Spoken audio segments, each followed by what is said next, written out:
Hello, everyone. Welcome. I'm Nick. On Ravens coverage. And today we're going to be going over the Ravens 2023 mock draft. Now, listen, we had a 32 GM content creator mock draft. Okay, so Ravens coverage. I got to ask you first, what did you think about the experience? Honest, let's be honest here. And what do you think about your draft that we'll go to in a few seconds after this? Honest opinion on the experience, I had a blast. I thought it was a great group of guys overall. It was a lot of fun. It wasn't. I don't think it was what we all thought it would be. There were some kinks, but I was able to look past that. I had a blast.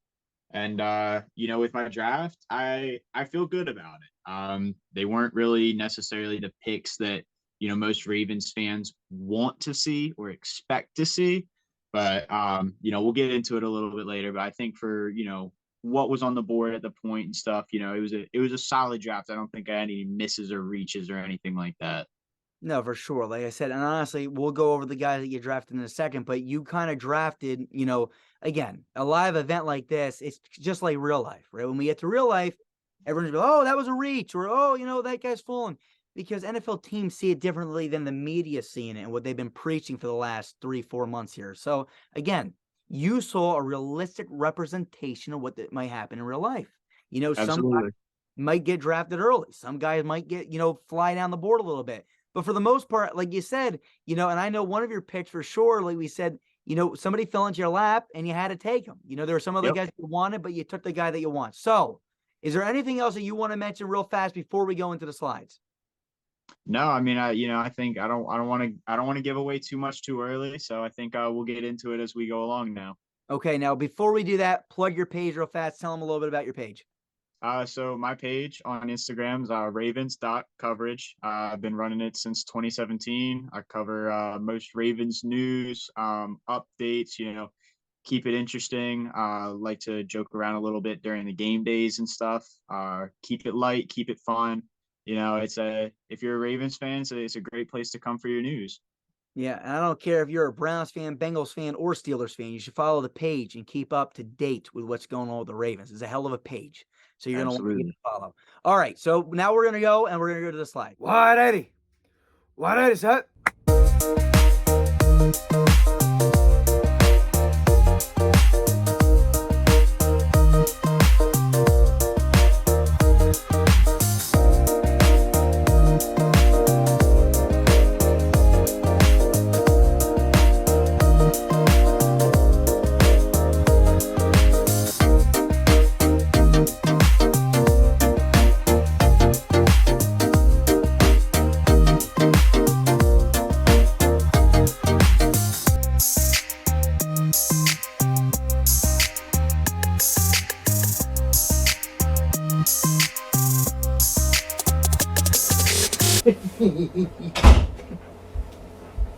All right, here we go.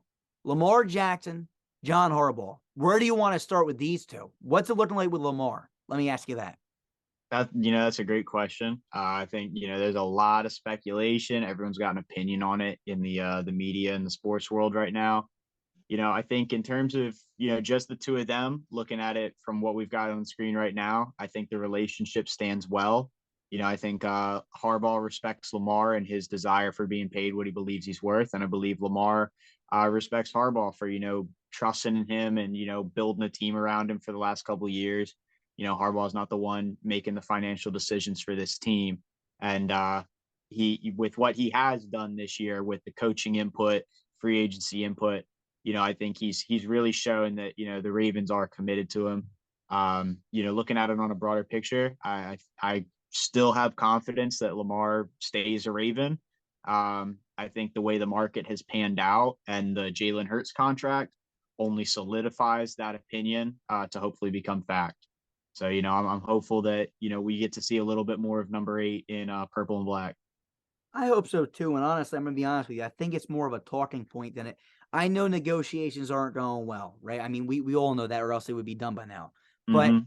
I think it's going to get resolved. And I feel like they're just trying to use this as a headline to get I, clicks and stuff. So I agree. absolutely. All right. So now we're going to go to the next slide.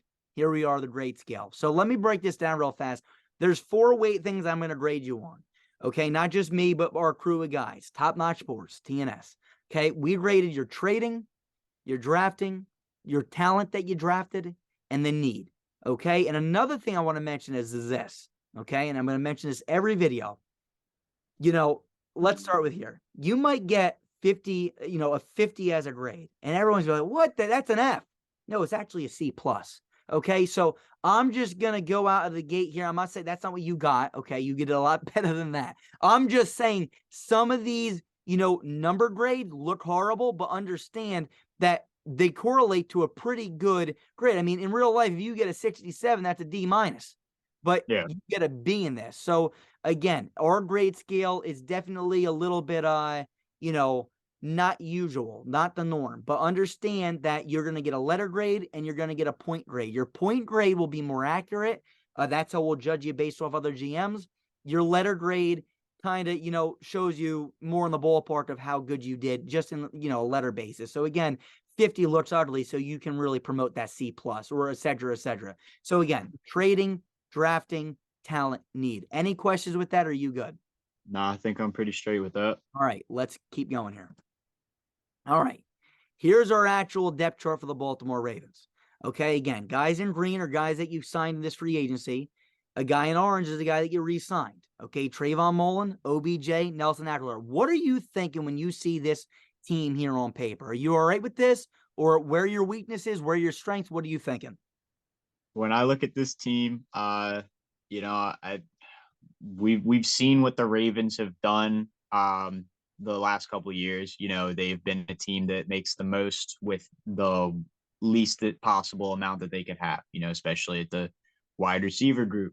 So, you know, to see two green names there, OBJ, that's a big ticket name, but it's surrounded by some uncertainty. You know, he's not played really in a year and a half, coming off an ACL tear, and some of his lesser productive seasons leading up to that. You know, Nelson Aguilar, always been kind of a steady wide receiver too. Had a good season back in Oakland and what was that, 2020? Yes. But even then, it was only, putting up 800 yards and 8 touchdowns. To call yourself a premier wide receiver one, you've got to be having better numbers than that. So, I think looking at that group, it's always a big focal point when people want to talk about the Ravens. I think it's improved. It's still got room to improve.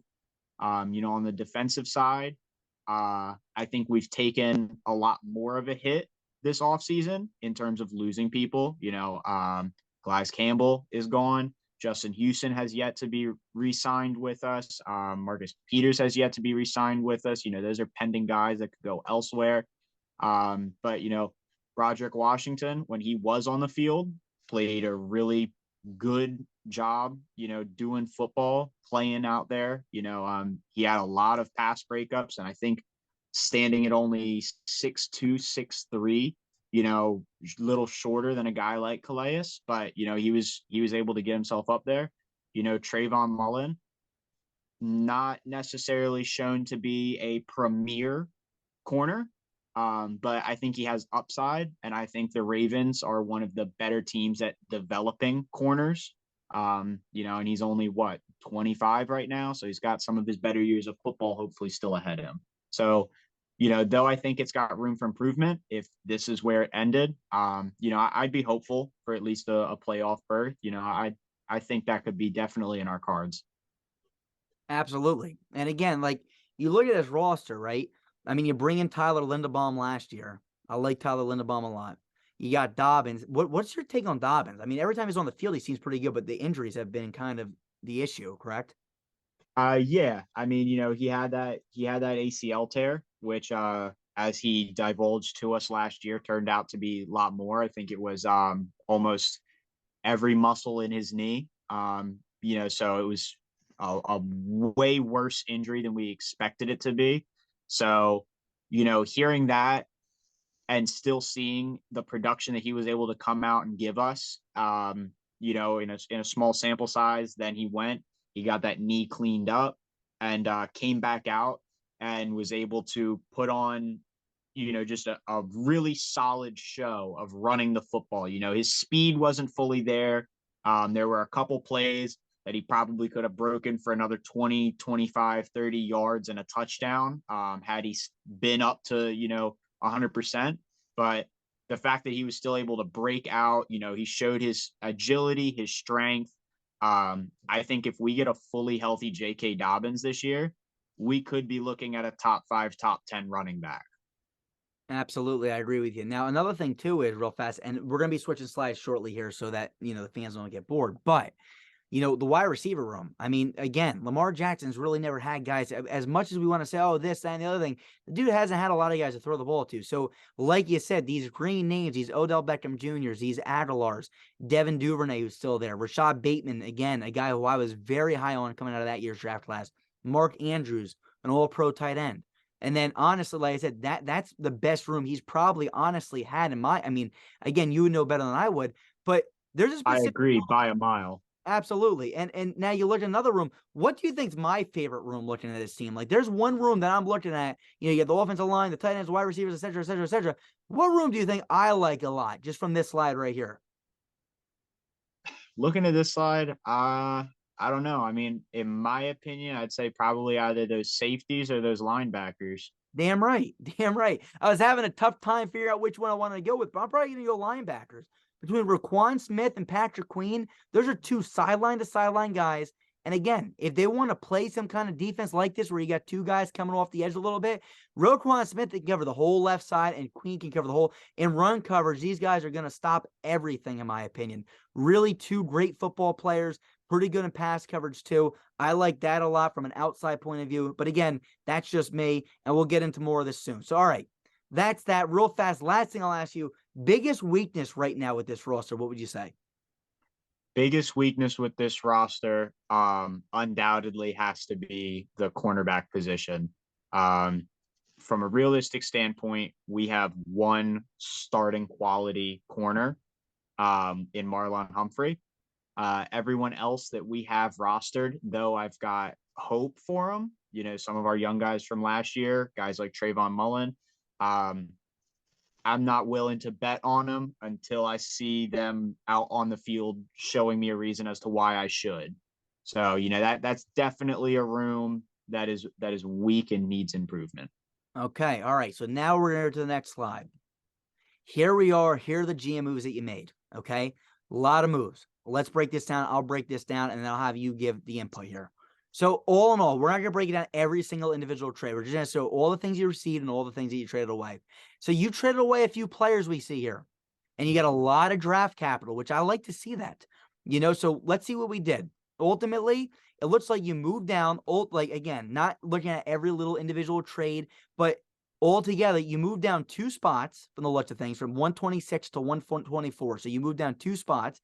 Plus, you picked up, you got a fifth here, 158. So you moved down 1 spot. So all in all, you moved down 3 spots, and you acquired 177, 191, 194, 212, 227, and a 6. The players you gave away: James Prochet, Malik Harrison, Geno Stone. Breaking it down like that, moving down, 2 spots in the 4th and, 1 spot in the 5th, and acquiring all this draft capital and giving away those players. Are you all right with that personally? I mean, what's your take on that? Oh, absolutely. We look at that list of players. Geno Stone, we did re-sign to a 1-year deal this year, but respectfully, I don't think he's been anything special. He's been a slight coverage liability for us. He's more of, I feel like a up in the box guy. He's not someone I really trust to cover an entire half of the field.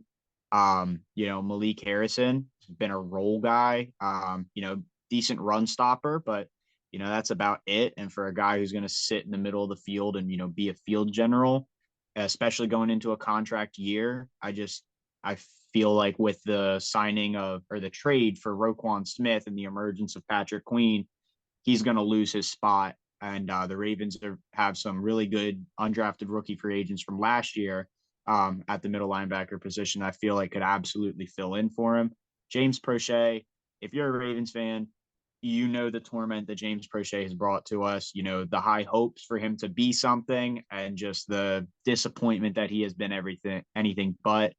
Also, if I'm not mistaken, going into a contract year. So these are all 3 guys that we would be looking at re-signing next year.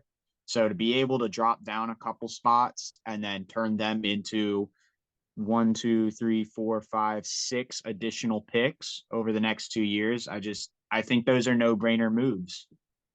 Absolutely. And like I said, I mean, you did a good job acquiring draft capital.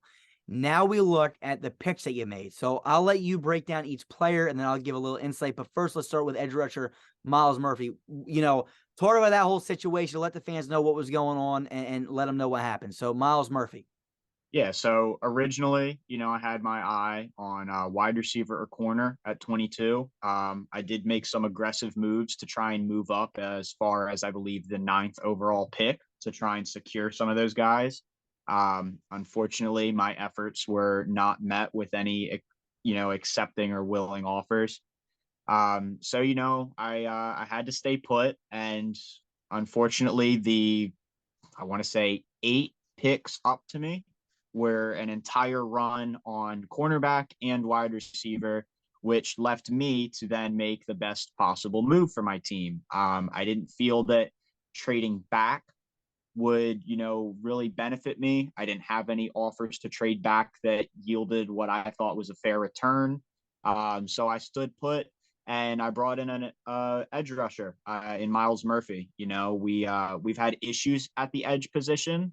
We just lost Calais Campbell, so I felt bringing in a big guy who's going to be able to play on that edge, who might be able to help fill in the middle in some packages and schemes.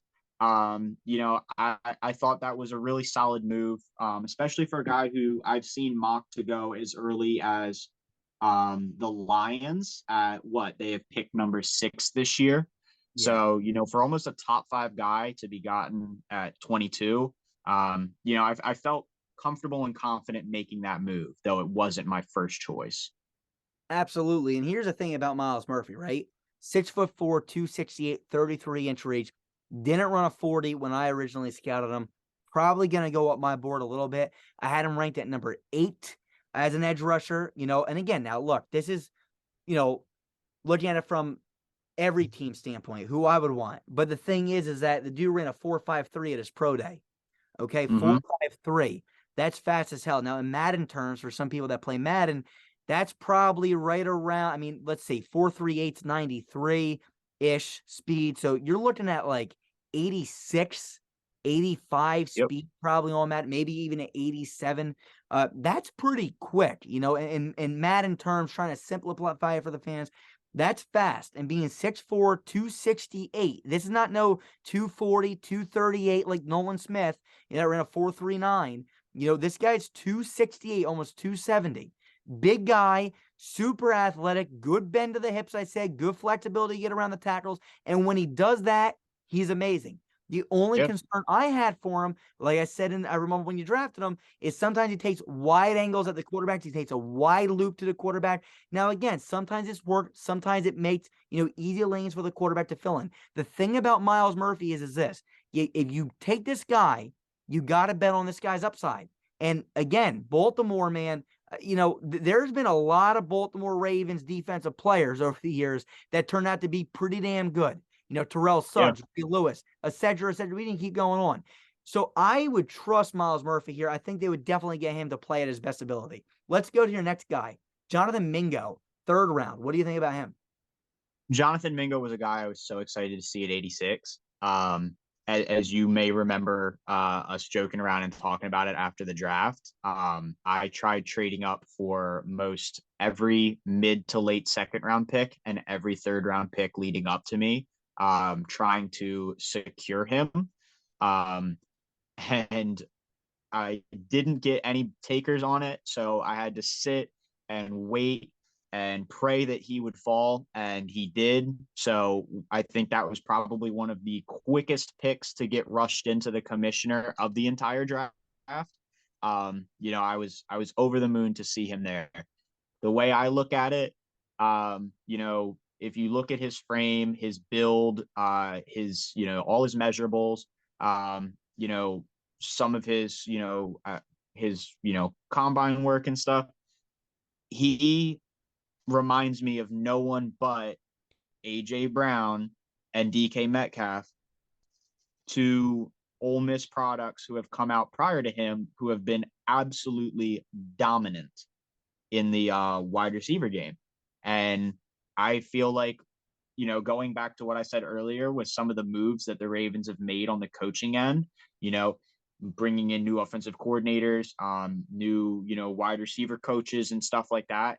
I feel like we might actually finally be in a point to be able to bet on the upside of now wide receivers as well, and, kind of help them flourish and develop into what they can be.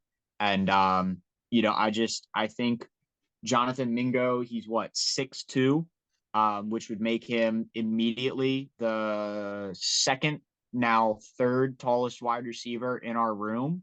But the only guys higher than him are going to be Benjamin Victor and forget his first name, last name Black, gentleman we just signed from the Jets practice squad about a week ago.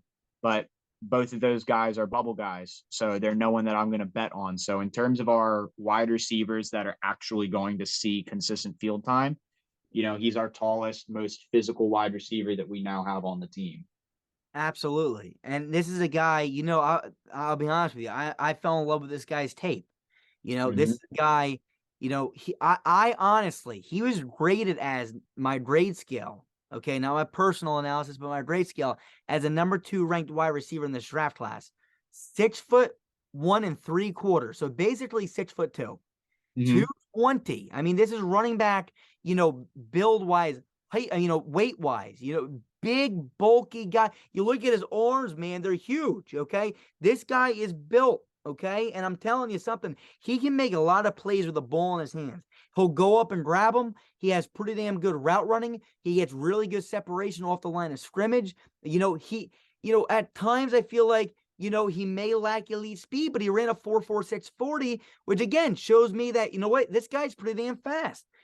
Everything you can ask for, this guy does. And again, the Ravens can get him. And, I know OBJ and I know Duvernay and yada, yada, yada. I'm going to be honest with you. Jonathan Mingo and Bateman with Andrews as the tight end position. Holy crap. Okay. I would love to see those two because I'll tell you something. Bateman's a big guy too, and Mingo. So I like both of them. I like both of them a lot. Let's go to your next guy, Emil Etor Jr. What do you think about him? Well, real quick before I move on, because you caught me with something that you said, so I wanted to make this comparison. Jonathan Mingo, you mentioned, almost running back size that we're talking at wide receiver. If we go and we compare him to, arguably the best running back in the league, Derrick Henry, Derrick Henry measures in at 6'3", 247 and ran a 4.54. So we've got a guy, an inch and a quarter shorter, 27 pounds lighter, and, ran just a little bit faster. I think you're looking at a guy like Derrick Henry out there running routes, and I think that can develop into a scary sight. But yeah, so Emil Ekiyor Jr., again, a guy that I was hopeful to land in the 4th round. We have uncertainty with the loss of Ben Powers as to what's going to happen at that left guard position. We have Pat McCarry. We have Ben Cleveland. But, Ben Cleveland has yet to see really any play time in his career in Baltimore because he's been in the doghouse. And Pat McCarry is one of those guys who fills in everywhere. And we've had a lot of injuries on the line the last couple of years. So if someone goes down, he's going to be that first guy to move. And then that, throws the whole line into a shuffle. So I liked Emil. I thought in the 4th, what was that, pick 126? It was great value for a guy with starting upside. If you want to look back to Ben Powers, who just got a $52 million deal from the Broncos, he was a 4th round pick. He started off slow and eventually heated up. So, I feel like if the Ravens can do anything like that with Emil, we'll have another potential stud on our hands. Absolutely. And one thing I forgot to mention here, guys in purple are your original draft picks. The guys in blue are guys that you traded for. So you can see a lot of your picks were picks that you traded down for, et cetera, et cetera. Only 2 were your original picks. And equally, like you said, offensive guard, this is a guy for me And this is why, all right, I'm not extremely high on him. You got him in the fourth round, which is really good value, though. The thing about him, though, that I love, because again, it doesn't matter where I have this dude ranked, it's what's in his notes. And this is Mhm. why, I like this pick. I said when I watched him, I noticed he gets good drive in the run game. What the hell do the Baltimore Ravens like to do? They like to run the That's football. all. So, Yep. it says sometimes I see him struggle on one-on-one passing reps, and I said, that raises some concerns at the next level for me. But look, I mean, at the end of the day, if he can build on his passing reps and, Baltimore's going to draft this guy to just drive Yeah. interior defensive linemen out of the way. And that's why, again, when people look at my rankings, oh, you had this guy ranked here. Yeah. Well, you got to read the description to know what I'm actually saying. So again, I actually really like this pick, a really good fit for the Baltimore Ravens. All right, I'm going to do this now because we are running out a little bit of time for this first meeting. 5 through 7, rounds 5 through 7, we got Raheem Jarrett, Jacorian Bennett, Mike Morris, Tavion Thompson, Tywan Mullen, D Winners. I'll let you give a fast summary about all these guys if you can. Yeah, absolutely. We'll start with Corey Bennett. Fast corner. I think ran a 4.31 and was only behind DJ Turner in the corners who ran a 40-yard dash at the combine. So, we're looking at a guy who's really fast, who the Ravens don't really have outside of Marlon in terms of guys who can keep pace with some of the speedier receivers. So, liked him, loved the upside. Thought that also being a Maryland product, bringing in a hometown guy, just saw it as a no-brainer move, especially in the late fifth round. Raheem Jarrett stepping back up a little bit. One of those guys who I personally have been in love with for a while now, 5-star recruit coming out of high school. Think that, he has the potential to be something that could really be good for this team. Plus I feel like the Ravens are definitely in a spot to double dip at wide receiver, especially with me trading away James Prochet in this. And another hometown guy. So really loved what was going on there. Glad he was available, had to take him. Edge Mike Morris, Michigan product, just got Mike McDonald back from them. So he's now our defensive coordinator, sophomore year we're going into. So I feel like, he would have a say in this pick. That's the way I was looking at it, taking an edge rusher that, he's going to know from his college scheme.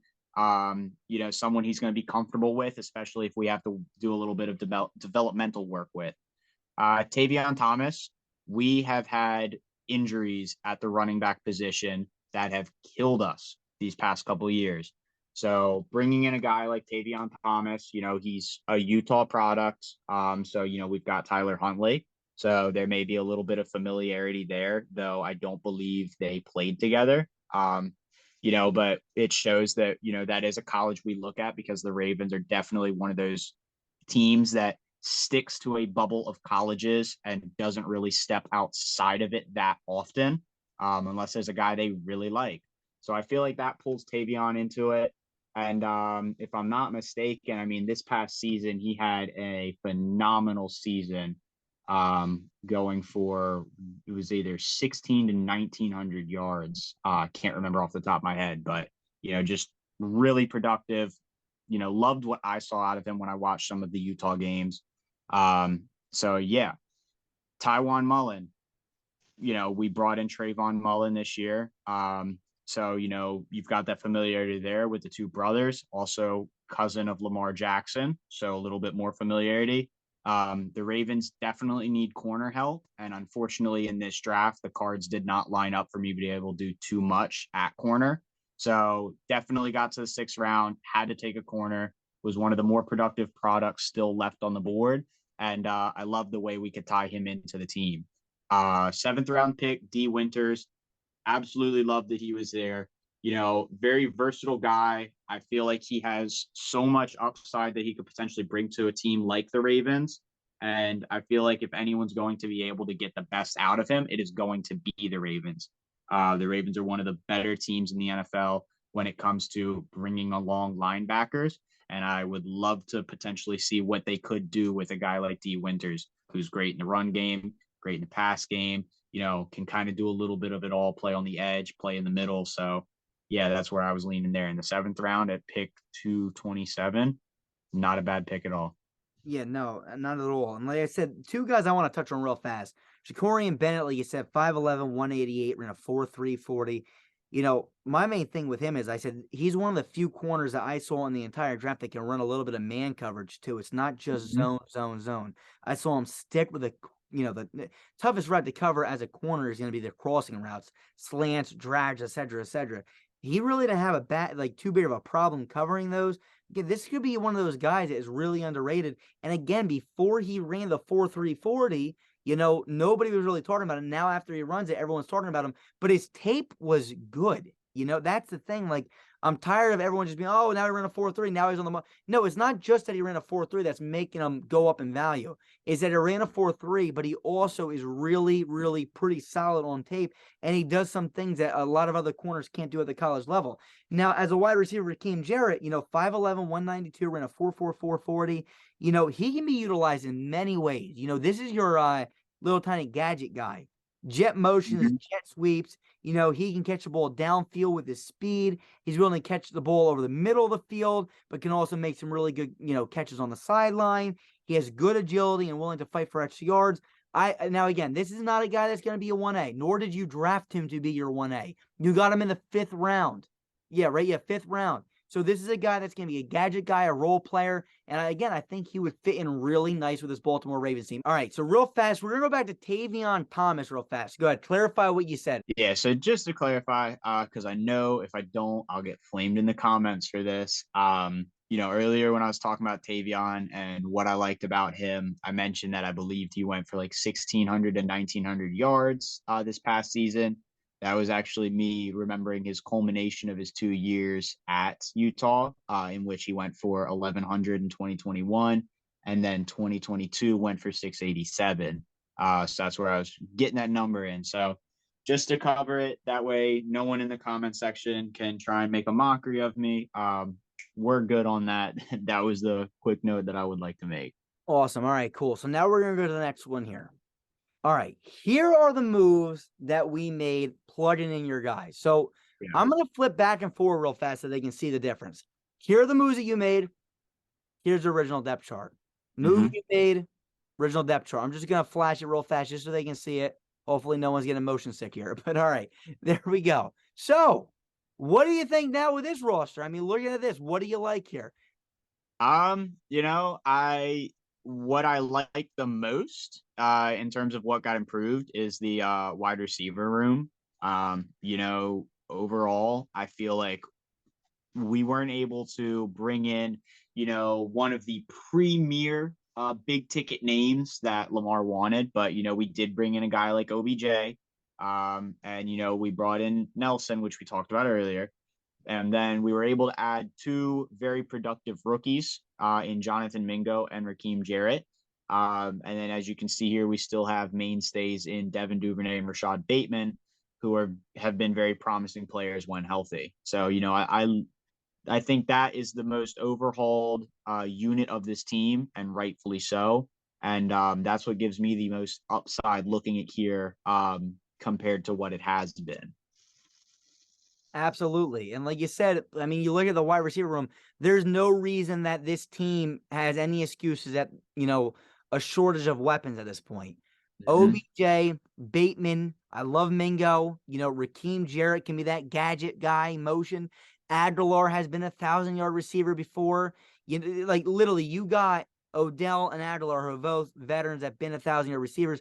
Duvernay has been pretty solid for you guys as well. I'm not a huge fan of Duvernay coming out. But he's been all right for you guys. I love Mingo. Jared, again, like I said, motion.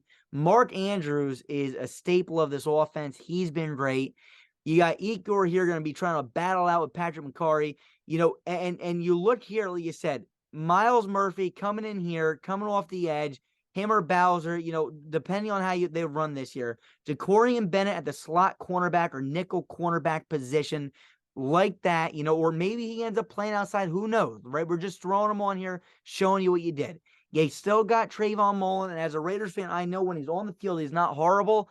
He's another guy that can run a little bit of man. You got all these cornerbacks can run pretty good man coverage. So again, Mhm. that's interesting. Kyle Hamilton, like him. Marcus Williams for sure. Smith, Queen, D. Winters. I like this team. So let me ask you this now. Looking at it this way, how far now you're all right, let's put it this way. The Baltimore Ravens last season, okay? If I'm not mistaken, they went 10-7. I believe you are correct on that one. And I think they finished what, second in that AFC North? Yes, they did finish second behind the Bengals. Okay. So here's my thing. If you make these moves, now you got to understand too, like the Bengals are going to get better, the Steelers are going to get better. What do you think? 10-7 last year, maybe you end up winning, maybe you end up going 9-8. I don't 11-6. Who doesn't matter. Just because you have 10 games this year, even if you win 9 games next year, doesn't mean that you're a worse team. What do you think with your division possibly getting tougher, with Deshaun Watson being back now with the team, with them bringing in, what's his face from Elijah Moore from the New York Jets and stuff. The Browns are getting tougher. The Steelers are always tough. The Bengals have been tough for years. What do you think if these are the moves the Ravens make in real life? What do you think the record would possibly be, and where do you think you go? Playoffs, no playoffs, and what's your ultimate prediction here? Well, I know people are going to say bias, whatever. But, in my whole unbiased opinion, I think I look at us as either 12-5 to 13-4, and winning the division.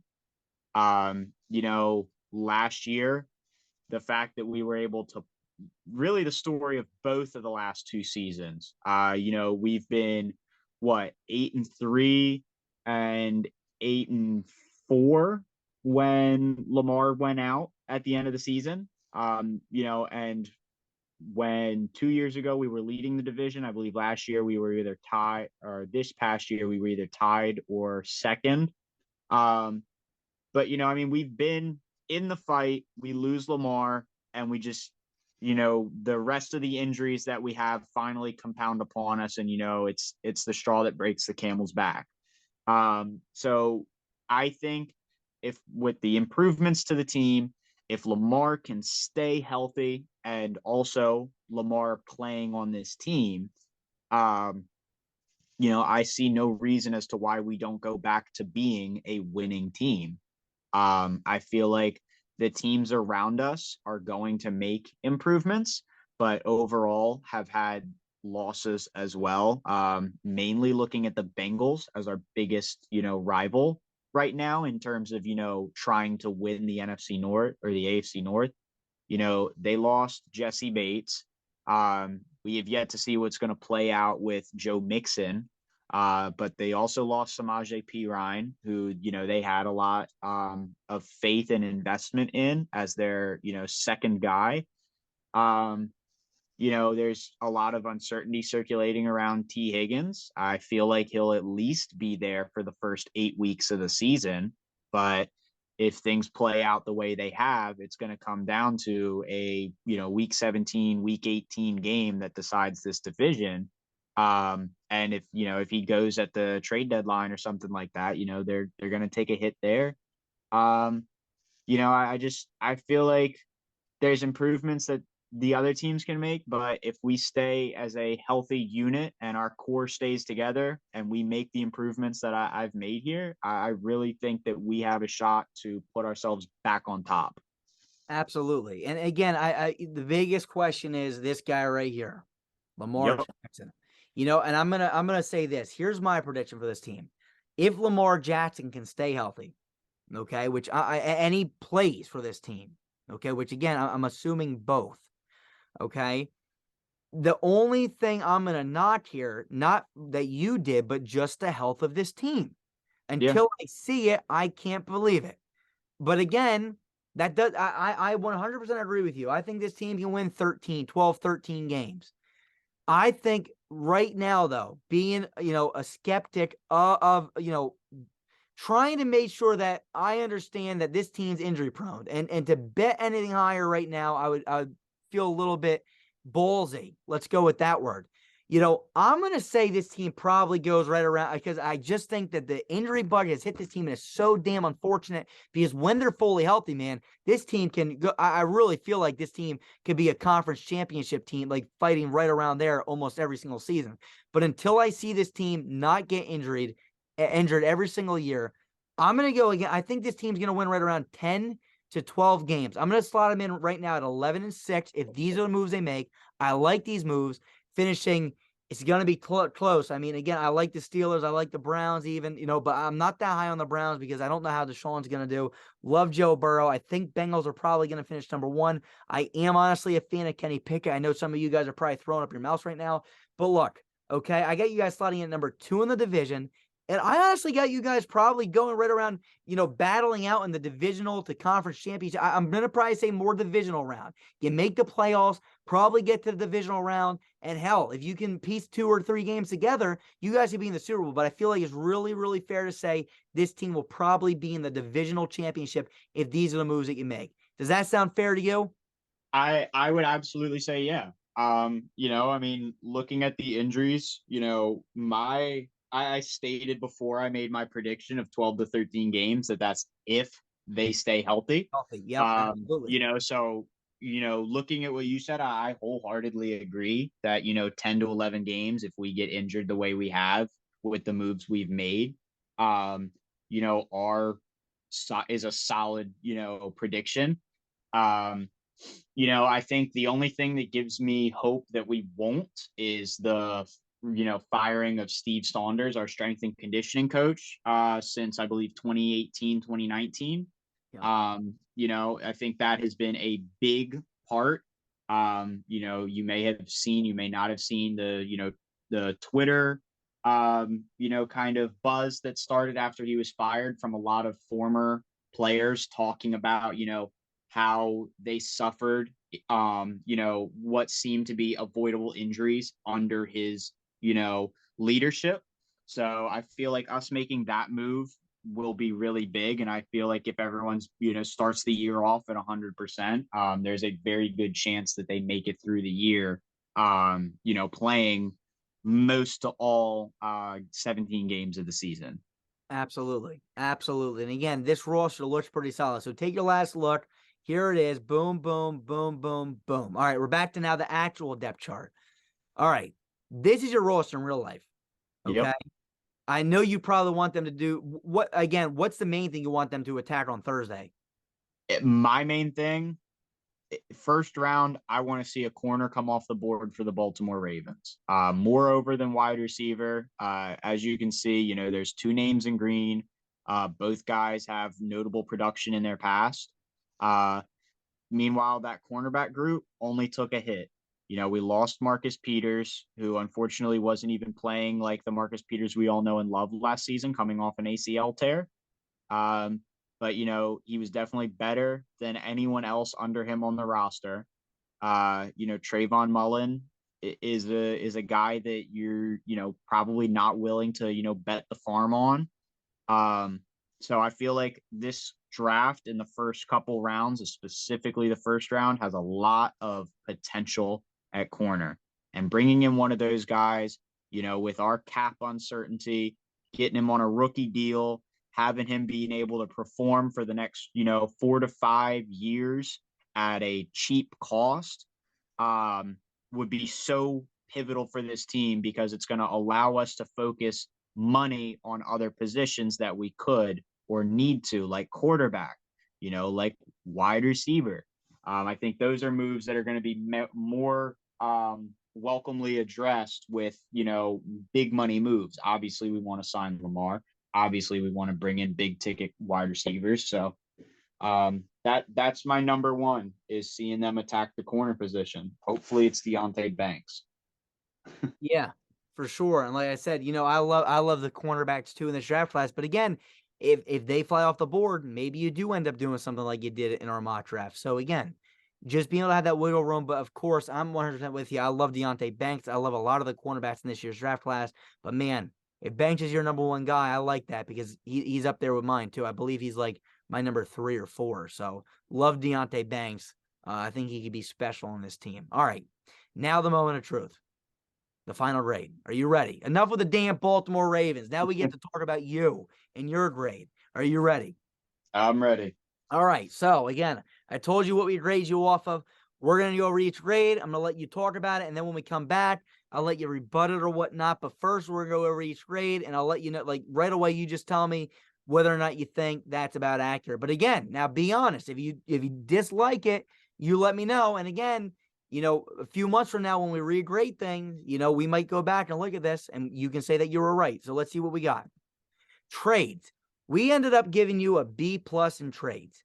We feel like, again, now, again, this is a collective unit, so not just me. So when I say we, don't think I'm nuts here, but we as a collective unit liked what you did. You got rid of, role players, guys on aspiring contracts, and you traded down a few spots. But then not only did you trade down like a total of like 3 or 4 spots, but hell, you picked up like 5 other draft picks. So we gave you a B+ in trades. Like it, dislike it, what do you think? I think it's fair. I think the trades in terms of what I was able to get for what I gave up is an A+ in my opinion. Yep. Expiring contracts, moving back a total of 3 spots, and adding 6 picks. 5 this year and 1 next year. Is just is a great feat, but I feel like I agree with you giving me a B+ just because the sustenance of my picks were all back end picks. I was able to acquire a lot of role players, but not necessarily anyone who's a bona fide day one contributor. So I feel like had I been able to maybe make a move to acquire a 2nd round pick or maybe an extra 3rd, something like that, probably would have been looking at something in the A's. But I'm happy with a B+ there. I'll take it. Yeah, that's a very high. Like I said, B+ is a good grade, and like I said, you absolutely made it 100% clear exactly kind of what we thought of.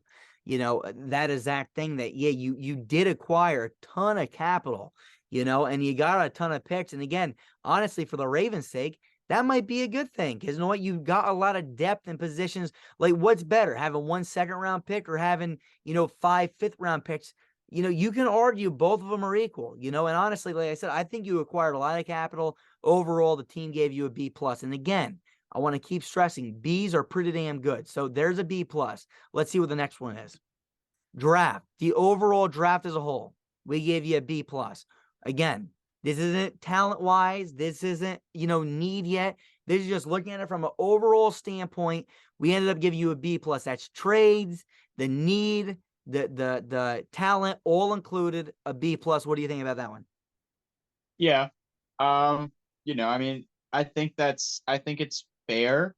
I think it could have been higher. I think, there were, in my opinion, the value of where I was able to get certain guys.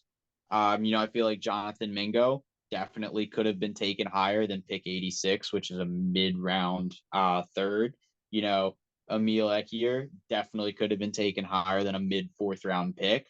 A guy like Jacorian Bennett, I feel like definitely can contribute, higher than a 5th round pick, but that I'll take with a grain of salt because that is also, considered a personal opinion. I feel like he's on most people's board a 5th to 4th round guy. But, I think looking at it, unbiasedly from where everyone can look at that, I feel like that's a fair assessment. I might have graded it at a flat A or an A-, but I feel like that's a fair assessment. Yeah, and the whole thing, like you said, too, again, I'm only one guy in this equation, but, I was trying to stress the Jonathan Mingo pick myself. I mean, I'm a huge fan of Jonathan Mingo, you know what I'm saying? You got him, like you said, you got him in the 80s. So, I keep on saying, I think this guy can be a top receiver in the draft class, and I was trying to bang the door on that and keep on, me personally, but again, I can only do so much with again, and it's not, remember, too, the commissioner had nothing to do with this, but we had a few guys, about 4 guys that sat down and rated this, and they ended up giving that a B+. All right, let's look at the next one. Talent, B. Now, this is where I'm going to be honest with you. I have a little bit of a bone to pick here, but, I want to hear from you. I mean, that means talent means, the overall talent that you got, the players. So not just the top picks, but overall, what do you think about this one? Um, well, I think dropping from B pluses down to a B, I'll agree with you. A little bit of a bone to pick with it. I think, a B plus probably would have been my personal floor. But I can also step aside and again say I get it.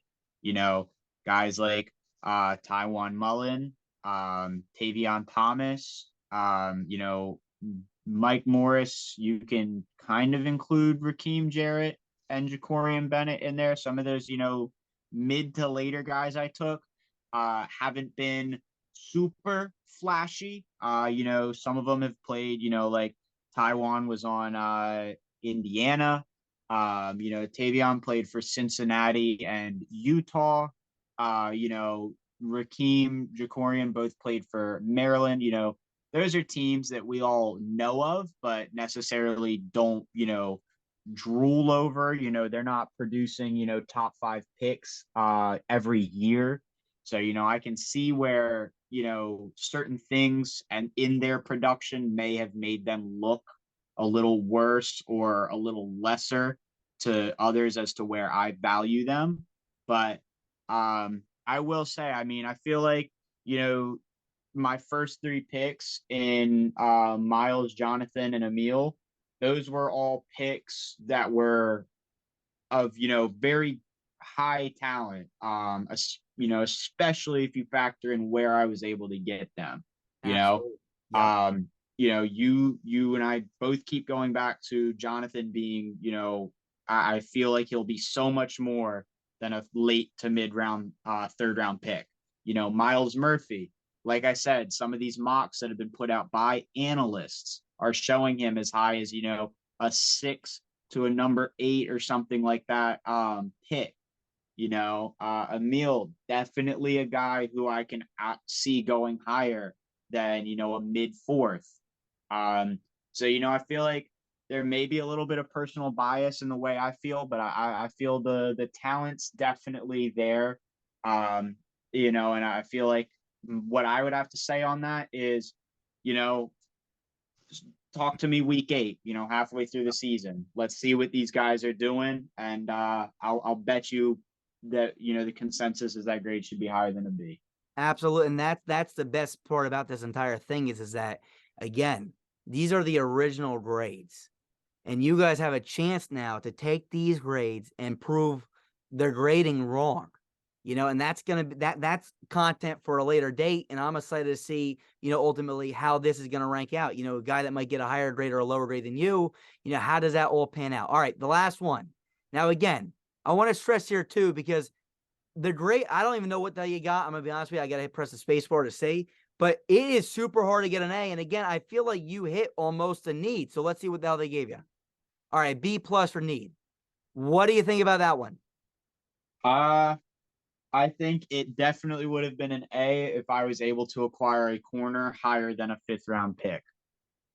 I feel like every pick I made was at a position of need, especially as I made needs. Like, I specifically refer taking, Jarrett and Winters after I traded Harrison and Prochet. But I feel like, there wasn't a position I took that, was a head scratcher.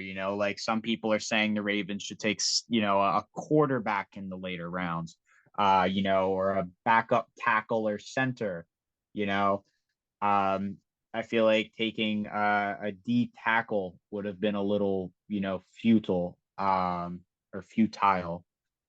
Uh, so I think, in my opinion, if you look at what any analyst is out there saying, if you look at the Ravens roster, every position that I took was one of our weaker positions. And, I was able to help kind of bolster. Um, so I personally feel like the need grade should definitely be in the A's. Even if it's at an A minus, just a tick higher. Yep. But at least it's not a B or a B minus. At least I got that B plus. So we'll chalk it up to it was just one number short of an A minus. Well, yep, that's exactly it. I mean, it's right there on the fine line again, and we'll see. So, all right, those are those things. Now let's look at this.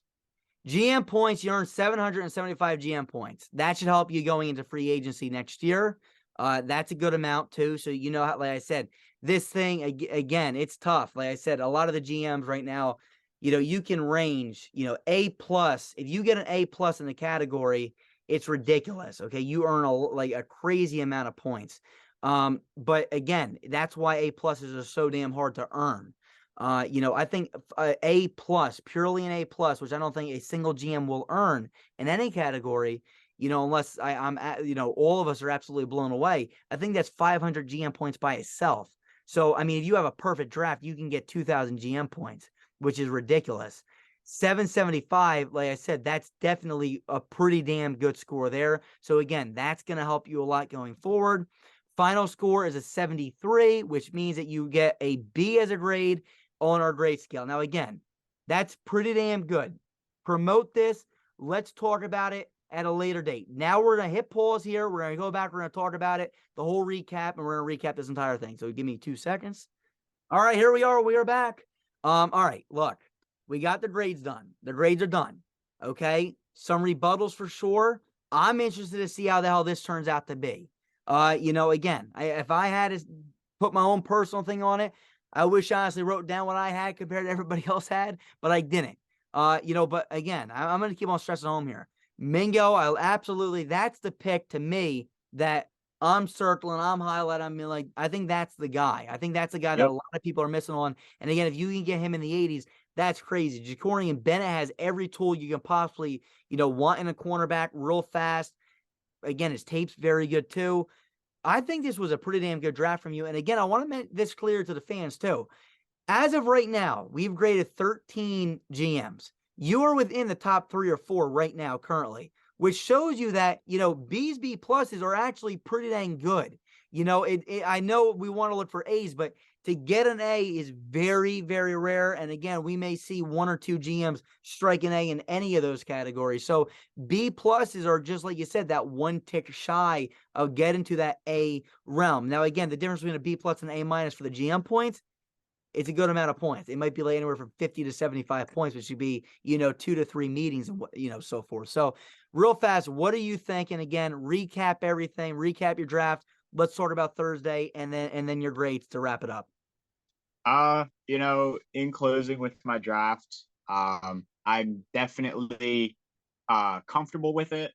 You know, I don't feel like I left anything on the table. I don't feel like there's any moves that I made that are going to leave me guessing as to, you know, how they're going to fit into the team. I feel like everyone that I took has a chance, has a, you know, way of contributing to the team at some point in the very near future. You know, we didn't really take any guys that are going to take 2 to 3 years to kind of get up to speed. You know, I took a lot of guys that, you know, had upside, but also have the ability to offer that right away. So, you know, I'm comfortable with my draft. You know, I could afford myself the right to be upset that I didn't get some of the guys that I wanted, but you know, I was able to make up for that. I feel like pretty well. Absolutely. And now another thing I want to ask you real fast too. I mean, it sounds like you were in the war room and you were trying to wheel and deal some things, but they didn't all actually end up happening. I mean, is there anything that you think now looking back at it, I mean, again, I know as a GM, you know, there's that fine line, right? I mean, you don't want to give up too much, but also was there something where you were on the fence and you just didn't pull the trigger, or because I didn't get to see any of that? There were, you know, I definitely had the ability. There was 1 or 2 offers to either move into the second, or move up in the first. That, you know, I could have done. Some GMs threw me some counter offers, but you know, the biggest thing with the Ravens this year, if you look at from where I started off, you know, we have 5 picks in the draft.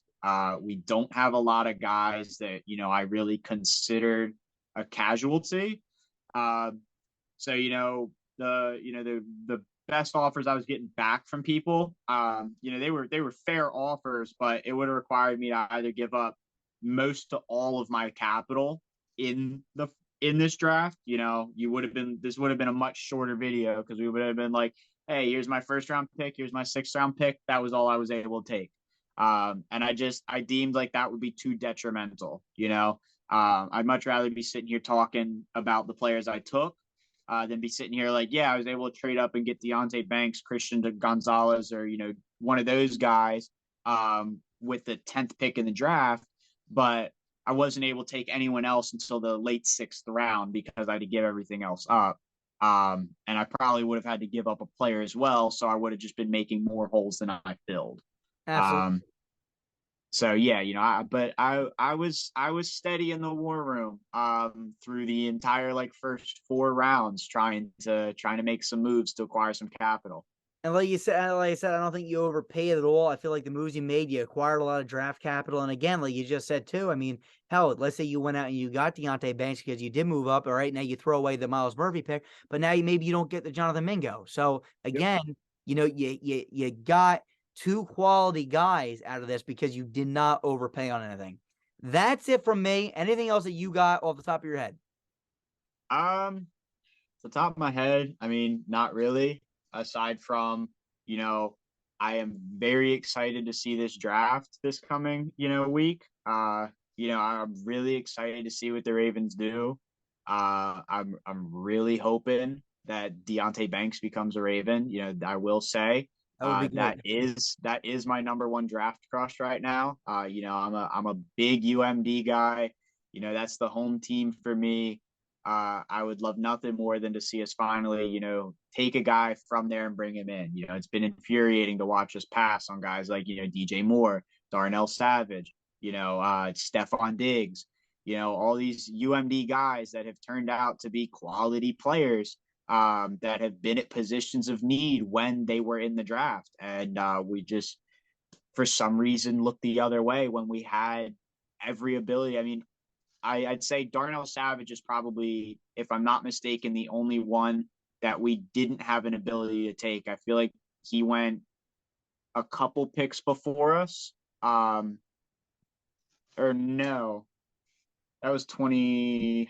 I'm trying to think. Darnell, yeah, that was a few. What year was that? That was 2020, if I'm not mistaken. And I was a huge Patrick Queen truther that year. So I wasn't too. What it was is he went at the end of the first round, and I was hoping we'd be able to get him in the second, and we ended up taking someone else. Yeah. So, I mean, hey, J.K. Dobbins. Look, I mean, I'm going to be honest with you. I think that if Deonte Banks falls to you guys, and again, I think he probably will.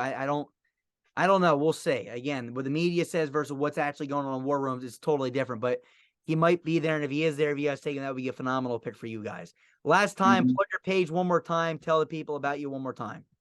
Yep. So Ravens.coverage. You can find me on Insta. You can find me on Twitter, but I don't do much there aside from, start a bunch of beef with people over, my takes. Yep. So if you're into that, you can hit me up there, but it's more of just a passion project than anything that I promote. But yeah, definitely check out my Instagram page. Been a little inconsistent lately, but it is the off season, dealing with life, dealing with work. But, once the draft comes around, at the end of the week, once, off season starts up in the summer and then our, main season, things will heat back up. And, we keep it consistent. I try and be as, on top of things as anyone can be, trying to know before Adam Schefter. So, definitely come hit me up if you're a Ravens fan. Absolutely. And again, I'm going to keep saying it. Browns, Bengals, Steelers fans, go give this man a follow. It's quality content. You're going to want to give it a look. All right, that's it from us. You'll be back on, I'm sure, soon. You did a phenomenal job, and I appreciate you coming on. And we'll figure this out. So, again, we'll see you guys all soon. Peace. We are Don't Better.